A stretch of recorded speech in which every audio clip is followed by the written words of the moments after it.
Amreli DYSP Chirag દેસાઈએ દલિત યુવક હત્યા case અંગે વિગતો જાહેર કરી.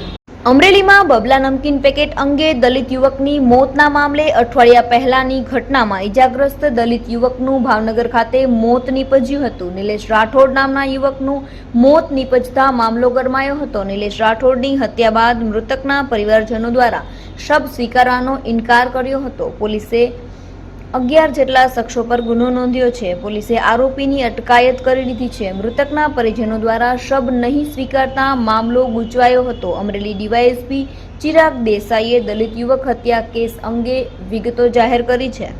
જી સર, આપણે દલિત હત્યા કેસ જે બનાવ ઘટના બની હતી એમાં કેટલા આરોપીની અટક કરવામાં આવી, ઘટના શું હતી અને બોડી સ્વીકારવામાં આવી છે કે નહીં? 16 તારીખના રોજ અમરેલી તાલુકા પોલીસ સ્ટેશન વિસ્તારમાં સાવરકુંડલા રોડ પર આવેલ નવા માર્કેટિંગ યાર્ડની બાજુમાં જીગાભાઈ દુધાની ભજીયાની શોપમાં લાલજીભાઈ ઉર્ફે અમિતભાઈ ચૌહાણ કે જે પોતાના મિત્રો સાથે ભજીયા ખાવા માટે ગયેલા અને ત્યારબાદ તેમની સાથે રહેલા નિલેશભાઈ રાઠોડને દ્વારકાધીશ નામની સામે રહેલી શોપમાં ચોથાભાઈ ભરવાડની દુકાનમાં બબલા નમકીન પેકેટ લેવા માટે મોકલેલા હતા. આ પેકેટ લેતી વખતે તેમના દુકાનદારના દીકરા નહીં ઉતારી શકતા નિલેશભાઈએ જાતે ઉતાર્યું અને કે બેટા તને નહીં ફાવે. આ બાબતે ચોથાભાઈ ભરવાડ સાથે નિલેશભાઈને બોલાચાલી રકઝક થઈ.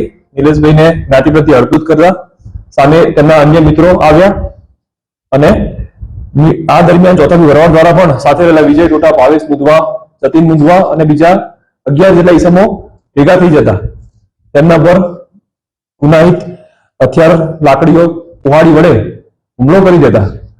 સુરેશભાઈ વાળાને 5 ટકા આવ્યા. સાથે રહેલા નિલેશભાઈ રાઠોડને એક મણકો તૂટી જતા અને મૂઢ વાગતા તેમને ભાવનગર શિફ્ટ કરવામાં આવ્યા. અન્ય ઈજાગ્રસ્તોને અમરેલી દાખલ કરવામાં આવ્યા.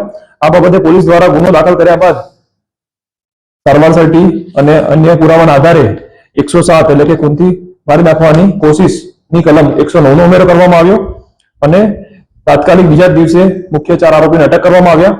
તપાસ દરમિયાન અન્ય 5 આરોપી બીજા 21 તારીખના રોજ અટક કરવામાં આવ્યા છે. તમામ આરોપીના રિમાન્ડ લીધા છે.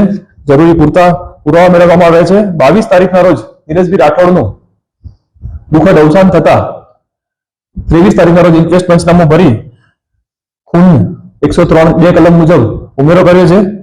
હાલમાં ટોટલ 10 આરોપીની ધરપકડ કરવામાં આવી છે અને જે પણ મરણગામ નિલેશભાઈ રાઠોડનું ફાઇનલ પીએમ ભાવનગર ખાતે કરવામાં આવી છે અને ડેડ બોડીને હાલમાં કોર્ટ રૂમમાં મૂકવામાં આવી છે.